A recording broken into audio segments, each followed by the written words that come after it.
There is an economy provided for the blessed generation.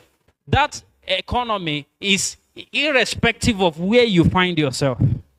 And when you are conscious of it, you can tap into that resource.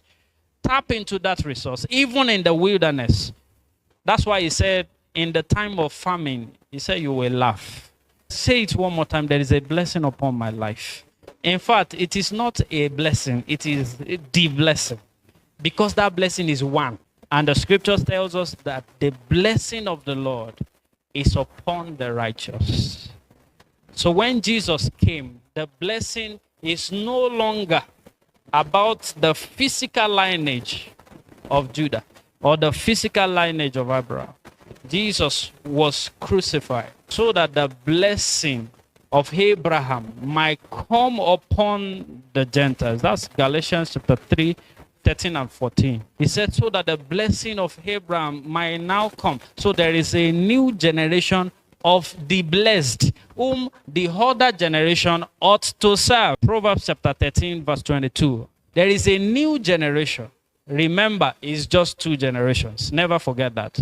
Whether you're American or you're Nigerian, there is a generation of the blessed.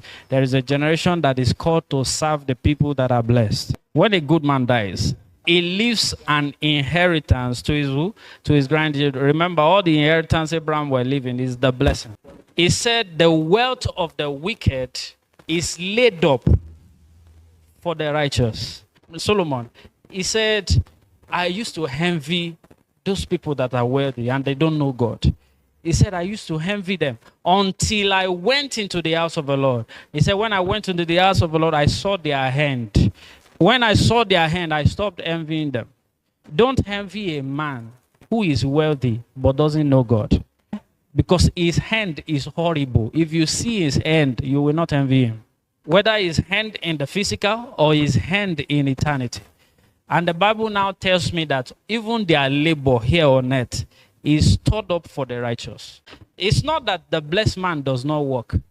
But the blessed man is not working for the blessing.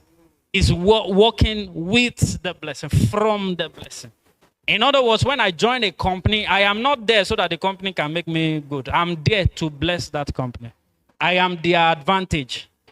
Because if they were to collapse, when I came, because of the blessing, if I choose to stay and I stand with my God, that company is not going down. For my sake, we are the blessed generation. Somebody say, I'm the blessed generation. We don't struggle for what the world is struggling for. We carry the blessing. And it is time for us to take back our identity as the blessed people. I say it boldly. Every other generation, every other person outside the blessing is called by God to serve us. Whatever they do is to be of service to us. That's why he said concerning Jesus, he said, sit at my right hand and I will put your enemies under your footstool. He said, but we have not seen all things put under his footstool, but we see Jesus. Somebody say, all things are under my feet. That's why Paul said, he said, all things are yours. Those things you are praying for, they are your possession. They are part of the blessing. Those things you are dreaming, yearning, your heart is longing for. Those things, let me dare say, that make some people to walk away from God. What they don't know is that they already have those things. Why they are in him? Because those things are inside the blessing. The blessing is a full package of the believer. And in this year, we are recovering not just the blessing, but the consciousness of it. So that when we have the consciousness of that blessing, we can activate it in strange places and in times of need. To get the full message, you can visit and subscribe to our YouTube channel for more transforming and life-changing messages. Rest and refreshing, tongues and scriptures. Powered by Red and